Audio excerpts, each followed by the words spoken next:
करें। दूसरी सेवाओं में हम लोगों के विधान परिषद में भी है कि दूसरी जगह जो सेवा किए हुए हैं उसको जोड़ करके उसकी वरीयता ली जाती है। हर जगह होता है, तो ये शिक्षा विभाग में क्यों नहीं होता है? वो पीछे से 10 वर्ष 15 वर्ष के एक्सपीरियंस दे रहे हैं और उनको मार्किंग हो रहा है। अफिलिएटेड कॉलेज से हेडमास्टर में भी इन्होंने अपने शिक्षक को दिया, डाइट में दिया, और अब जब यहाँ टाइट कर रहे हैं तो कहते हैं देख लेंगे। हमने एक निकाला कि हम सक्षमता परीक्षा लेंगे, हालांकि वो लोग परीक्षा एगो दूगो नहीं दिया है, हमेशा लेते रहे हैं। ये विभागीय अधिकारी इसको उलझा के रखना चाहते हैं सारे लोगों से सलामी ठुकवाने के लिए। किसी को वेतन नहीं मिल रहा है, किसी का पैन नंबर के चलते पेंडिंग है, लेकिन आप वेतन निर्धारण के लिए समिति तो बना दें और सेवा निरंतरता तो हर हालत में देना होगा, क्योंकि विभाग के जो भी पदाधिकारी हैं वो आपको भ्रम में डाल रहे हैं। राज्य सरकार में और माननीय मुख्यमंत्री जी की सदिच्छा के बदौलत 60 वर्ष तक का उनका सेवा विस्तार कर दिया गया और नियोजित शिक्षक अगर वो बने तब न सक्षमता परीक्षा दिए। हाँ ठीक है, बोलने दीजिए माननीय मंत्री को। अब एक पॉइंट बोलेगा, सब आदमी बोलिएगा आप लोग, तो फिर रोज 2 ही क्वेश्चन आएगा शिक्षा विभाग का। इससे महोदय इस सत्र में माननीय मंत्री ने सेवा निरंतरता एक आदमी बोलेंगे तो होगा कि ये लोग आपको सलाह देंगे। समिति हम अपने स्तर पर, आपको जैसा मैंने कहा महोदय, कि हम अपने स्तर पर करवा लेंगे। समिति तो बनाइए ना, समितियां रिपोर्ट कब देगा ये खाली हम जानना। हम कहाँ कह रहे हैं कि 5 दिन में दे दीजिए। सीमित प्रतियोगिता परीक्षा द्वारा एक सेवा से दूसरी माननीय सभापति महोदय, का जवाब तो उसमें अगर कोई कमी है तो कम्यूटेशन का जो प्रावधान है उसको हम लोग पुनः समीक्षा कर लेंगे, देखेंगे कि अगर उसमें कोई कमी रही है या कहीं कोई विसंगति है जैसा कि आप बता रहे हैं, उसको पुनः हम लोग रिविजिट कर लेंगे। सामूहिक प्रश्न है, उन शिक्षकों को मिले। महोदय अभी यूनिवर्सिटी सर्विस कमीशन से बहालियां हो रही हैं और जो वहां उस परीक्षा में, उस इंटरव्यू में अपियर हो रहे हैं, माननीय मंत्री जी को पता होगा, वो पीछे से 10 वर्ष 15 वर्ष के एक्सपीरियंस दे रहे हैं और उनको मार्किंग हो रहा है। अफिलिएटेड कॉलेज से हेडमास्टर में भी इन्होंने अपने शिक्षक को दिया, डाइट में दिया, और अब जब यहाँ टाइट कर रहे हैं तो कहते हैं देख लेंगे। इसलिए महोदय सबसे बड़ी बात है कि आप जो लगातार 15 वर्ष 20 वर्ष से सेवा कर रहा है और आपने एक निकाला कि हम सक्षमता परीक्षा लेंगे, हालांकि वो लोग परीक्षा एगो दूगो नहीं दिया है, हमेशा लेते रहे हैं। लेकिन सक्षमता परीक्षा में आपने कहीं यह नहीं कहा था कि लेंथ ऑफ सर्विस जो पहले से होगा हटा के लड़कन के सीनियर कर देंगे या बूढ़ा को जूनियर कर देंगे। इसलिए महोदय सेवा निरंतरता के बारे में माननीय मंत्री जी को क्या कहना है, अर्जिता अवकाश जो जरूरी है, ये 2-3 सवाल है, इसलिए प्रोन्नति का सवाल है। इसलिए महोदय माननीय मंत्री से हम लोग उम्मीद करते हैं कि ये छोटे मोटे जो प्रॉब्लम है, ये विभागीय अधिकारी इसको उलझा के रखना चाहते हैं सारे लोगों से सलामी ठुकवाने के लिए, आप इससे निजात दिलवाइए। ठीक, मैं उन बातों को दोहराना नहीं चाहता हूँ। सेवा निरंतरता के बारे में माननीय सदस्य भी बोले और मैंने सर्वोच्च न्यायालय का एक न्यायाधीश जो है उनकी भी कॉपी दी। लेकिन सभापति महोदय, किसी भी सेवा में अगर संवर्ग परिवर्तन होता है, इस ध्यानाकर्षण का एक अंश वो भी है, तो वरीयता बरकरार रखने के लिए या उनके सम्मान के लिए अतिरिक्त वार्षिक वेतन वृद्धि भी दी जाती है। और पहले भी 2015 में आपने अतिरिक्त वार्षिक वेतन वृद्धि दी थी, हालांकि वो भी विसंगतिपूर्ण थी। 3 वर्षों में एक बार आपने वार्षिक वेतन वृद्धि दी। और दूसरी बात यह है जो अभी माननीय सदस्य ने कहा, आपने जब पिछली सेवा की मान्यता बरकरार रखते हुए ही उनको अगली सेवा में समायोजित किया है। हालांकि मंत्री महोदय आज बोल रहे थे राज्यकर्मी का 2,50,000 दर्जा दिया गया। मुझे लगता है सभापति महोदय ये शाब्दिक दर्जा दिया गया। संभवतः मंत्री महोदय ये नहीं जान रहे हैं, मैं जानकारी देता हूं, आपके विभाग ने एक पत्र निकाल दिया जो कि उनको वेतन इतना ही दिया जाए। आपका संवर्ग परिवर्तन के पश्चात वेतन निर्धारण होना जरूरी है, किसी भी सेवा में, किसी भी विभाग में, और वेतन निर्धारण का कार्य नहीं कर करके वेतन घटा दिया गया। किसी को वेतन नहीं मिल रहा है, किसी का पैन नंबर के चलते पेंडिंग है, लेकिन आप वेतन निर्धारण के लिए समिति तो बना दें, जैसे ट्रांसफर के लिए कमेटी बनाती है वैसे नहीं बनाए। और सेवा निरंतरता तो हर हालत में देना होगा। मैंने वो अंश जो है न्यायाधीश माननीय सर्वोच्च न्यायालय का, वो मैंने दिया है, उसको अच्छे से पढ़ लें। एक बार में आप समझ जाएंगे जरूर, जो कि विभाग के जो भी पदाधिकारी हैं वो आपको भ्रम में डाल रहे हैं। और हम लोग अगर सदन में कुछ कहते हैं तो उसको गंभीरता से नहीं लिया जाता है, लेकिन वही अगर न्यायादेश हो जाता है, जैसे अभी अतिथि शिक्षकों का न्यायादेश हो गया है, लेकिन अभी तक नियुक्ति के लिए विभाग ने कोई भी आदेश नहीं निकाला। अब कहीं कहीं सुनने में आ रहा है जो कि एलपीए में जाएगी तो एसएलपी में जाएगी। महोदय, ये क्या है?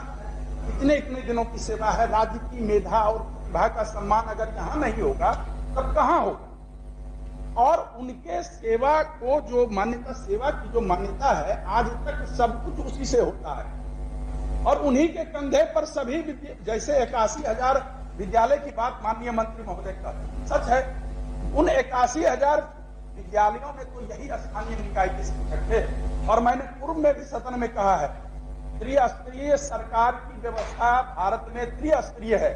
प्रशासन की सरकार है, लोकल सेल्फ गवर्नमेंट, जो निचले पायदान के लोगों तक लाभ पहुंचा, और दूसरा स्टेट गवर्नमेंट, और तीसरा केंद्र सरकार, सेंट्रल गवर्नमेंट। तो अगर इसमें अगर कहीं कोई जा रहे हैं अपनी सेवा को लेकर के और पिछली सेवा को आप फेंक दे रहे हैं, ये तो नहीं होना चाहिए। इसलिए सभापति महोदय, सरकार सोचती भी है, सरकार आगे बढ़ करके सोचे, पदाधिकारियों के जाल में मत रहे, मकर जाल में मत रहे।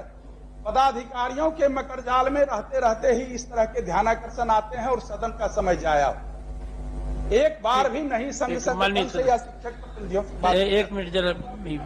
माननीय सभापति महोदय, माननीय शिक्षा मंत्री जी ने जवाब दिया है। राज्य सरकार ने 2005 के बाद नगर निकाय और पंचायती राज नियमावली के तहत शिक्षकों की नियुक्ति की, जिसको नियोजित शिक्षक कहा गया। सभापति महोदय, 11 महीना की नियुक्ति होती थी, 1800 रुपया पर होता था। राज्य सरकार में और माननीय मुख्यमंत्री जी की सदिच्छा के बदौलत 60 और नियोजित शिक्षक अगर वो बने तब न सक्षमता परीक्षा दिए। अगर नियोजित शिक्षक ही नहीं बनते तो उनकी पात्रता ही नहीं होती। सक्षमता परीक्षा उन्होंने दे दिया, आपने राज्यकर्मी का दर्जा उनको दे दिया। तो जो बुनियादी उनके लिए मापदंड तय किया गया उसमें था कि आपने नियोजित शिक्षक के रूप में अपनी सेवा दी है कि नहीं, तभी आप सक्षमता परीक्षा दे सकते हैं। वो ऐच्छिक था। तो हम केवल माननीय मंत्री जी से यह अनुरोध करते हैं कि इस पर गंभीरता से, इतना काम आपने शिक्षकों के लिए किया, सब जगह सरकार का यश मिलता है, लेकिन कुछ एक जगह पर ऐसी परेशानी होती है कि हम लोग भी तर्कहीन हो जाते हैं। वहां जब संवाद करते हैं शिक्षकों से तो वह बोलता है कि हम लोग 15 साल 16 साल क्या कर रहे थे, हमको सक्षमता परीक्षा क्यों दिलवाया आपने। उदाहरण पेश करता है जो भी नवल बयान बताए कि विश्वविद्यालय सेवा आयोग में वित्त पोषित कॉलेज का। इसलिए सभापति महोदय, हम केवल अनुरोध कर रहे हैं इस पर माननीय मंत्री जी गंभीरता से विचार करें। दूसरी सेवाओं में हम लोगों के विधान परिषद में भी है कि दूसरी जगह जो सेवा किए हुए हैं उसको जोड़ करके उसकी वरीयता ली जाती है। हर जगह होता है, तो ये शिक्षा विभाग में क्यों नहीं होता है? शिक्षा, हाँ ठीक है, बोलने दीजिए माननीय मंत्री को। बोल, अब एक पॉइंट बोलेगा, सब आदमी बोलेंगे आप लोग, तो फिर रोज 2 ही क्वेश्चन आएगा शिक्षा विभाग का। सारी बातें आ गई हैं, अब मुख्यमंत्री माननीय मंत्री जी को बोलने दीजिए। माननीय सभापति महोदय, भी तो भेग आता है। जो बातें माननीय सदस्यों ने उठाई हैं तो ठीक है, उसको हम रिविजिट करेंगे, पुनः इसकी समीक्षा करवाकर हम एक कमेटी बनवा देंगे, और जो इसमें सही बातें हैं जो लागू होने लायक होंगी वो लोग हम लोग करेंगे। एक कमेटी वरीय पदाधिकारी के सेक्रेटरी के जो अभी ज्वाइन किए हैं उनके अंतर्गत बनवा देंगे, और उसको 1 महीने का समय बजट के बाद। मंत्री जी, आपसे विशेष आग्रह है, समिति नहीं नीति बनवा दीजिए। नहीं तो समिति को जल्दी से हो जाए। करके उसके बाद हम ये लोग जरूरी इस पर है। निर्णय ले लेंगे। अभी हम तो समझ में नहीं आता कि इस तरह से क्यों ऐसे शिक्षा विभाग में लागू हो गया कि वरीयता नहीं लागू होगा। इससे महोदय इस सत्र में माननीय मंत्री ने सेवा निरंतरता एक आदमी बोलेंगे तो होगा, सब आदमी बोलेंगे तो कुछ आएगा नहीं। ने आश्वस्त किया था सेवा निरंतरता पर के लिए, ठीक है, इसलिए वो बात आगे हो जाएगा, बढ़नी चाहिए, होगा। वहीं पर रुका नहीं रहे महोदय। अगर आपको कठिनाई हो तो कहिए, हम समिति बना देते हैं अपने ई का कि ये लोग आपको सलाह ये देंगे। समिति हम अपने स्तर पर, आपको जैसा मैंने कहा महोदय, कि हम अपने स्तर पर करवा लेंगे, और जो निरंतरता है या जो भी इन्होंने प्रश्न उठाए हैं 1 महीने के अंदर बजट के बाद, कि बजट सेशन में काफी कार्य रहता है, उसके बाद जो ठीक होगा ठीक। उसको करेंगे। महोदय निर्धारित, ये बात तो लास्ट टाइम भी माननीय मंत्री ने कहा था,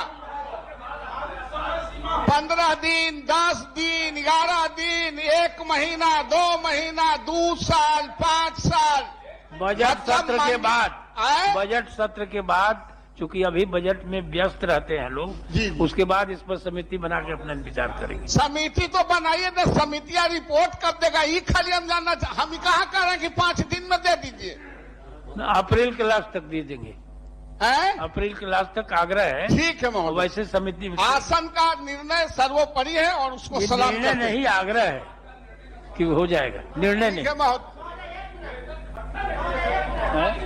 की जरूरत ही नहीं है चलिए, महोदय, यह वित्त विभाग अब का एक दसवां पत्र है, प्रोफेसर संजय कुमार माननीय से हो मंत्री गया। को उपलब्ध करा श्री देते हैं। तरुण कुमार। और वित्त विभाग ने श्री तरुण जो एक कुमार। सर्कुलर दिया, उसमें लिखा है कि सीमित प्रतियोगिता परीक्षा द्वारा एक सेवा से दूसरी माननीय बड़ा गोलगोल हाँ, वो तो होना है। गोलगोल है, हम लोग समझ भी नहीं पाए। जो मेरा जवाब है, सवाल ध्यान रखना, और जवाब भी तो आप समझ नहीं पाए हैं तो इसमें मंत्री जी का क्या दोष चाह है? रहे हैं कि समझाया जाए। जब मेरा जो ध्यानाकर्षण है वह 3 बिंदुओं पर है कि बिहार माध्यमिक और उच्च माध्यमिक शिक्षकों का की जो नियुक्ति हुई 2006 और के बाद फिर ये अभी तुरंत जो विशिष्ट शिक्षक बने, क्या विद्यालय अध्यापक भी बने, इनके सेवा की निरंतरता के लाभ जो 17-18 वर्षों से जो हमारे नियोजित शिक्षक कार्यरत रहे हैं, और आपने एक तरह की परीक्षा लेकर उनको आप सरकारी शिक्षक के रूप में विशिष्ट शिक्षक का नामाकरण देते हुए आप उसको संवर्ग को बदले। तो जो काम पहले से वो नियोजित शिक्षक हमारे कर रहे थे माध्यमिक को उच्च माध्यमिक, वही काम करने के लिए आप एक जांच की परीक्षा लेकर आप उनको सरकारी शिक्षक का संवर्ग में आप परिवर्तन, 17-18 वर्षों की सेवा जो वो किए, क्या उसको बिल्कुल सरकार खत्म कर देगी? आज जो नया बहाल हुआ उसके साथ उसको खड़ा करने की बात आप कर रहे हैं, विभाग वही कर रही है, और इसी ढंग से ये जवाब भी आया है महोदय। दूसरा है कि इनके वेतन वृद्धि का लाभ जो सालाना मिलता है किसी भी सेवा संभाल में पूरे देश के स्तर पर, कोई भी कर्मी जब ज्वाइन करता है तो वार्षिक वेतन वृद्धि का लाभ मिलता है, इनको भी मिल रहा था। पिछले दिनों इन्होंने एकाएक 2015 में उसको 3 साल पर एक वेतन वृद्धि का लाभ देते हुए उसका फिक्सेशन करके जो जूनियर है, जो प्राथमिक शिक्षक है, वह ज्यादा पा रहा है, जो माध्यमिक और उच्च माध्यमिक शिक्षक है वह कम पा रहा है। और तीसरा है कि जो अर्जिता अवकाश, कोई ऐसी सेवा बिहार में या देश के स्तर पर नहीं है कि अर्जिता अवकाश जब रिटायर करता है तो उसका इन्वेस्टमेंट नहीं होता, उसका वित्तीय लाभ उसको नहीं मिलता, उसकी सीमा तय है। तो तीनों पर जवाब जो आया है बिल्कुल इसलिए कि हम समझ ही नहीं पा रहे कि सरकार क्या कहना है। हम चाहेंगे मंत्री जी माननीय मंत्री। माननीय सभापति महोदय, अमूमन जो भी सरकारी सेवा में आते हैं तो हम लोग एक चीज जरूर देखते हैं कि वो बिल्कुल नई सर्विस है, और हम लोगों ने कोशिश की है कि अगर आप देखेंगे वेतनमान या जो भी उनको कुल मिला के वेतन मिलता है जिस भी विशिष्ट शिक्षक से सरकारी सेवक में आए, तो उनको कोई लॉस नहीं हो रहा है। उनको जब रिटायर करेंगे तो एक सरकारी सेवा का दूसरा जो कम्यूटेशन की आप बात कर रहे हैं लास्ट में, कि सरकारी सेवक जब रिटायर करते हैं तो उस बिंदु पर जरूर हम लोग पुनः उसको देख लेंगे। जो नॉर्मली हम भी जानते हैं कि कम्यूटेशन जिसको अर्जित 8 वर्ष तक का उनका सेवा विस्तार कर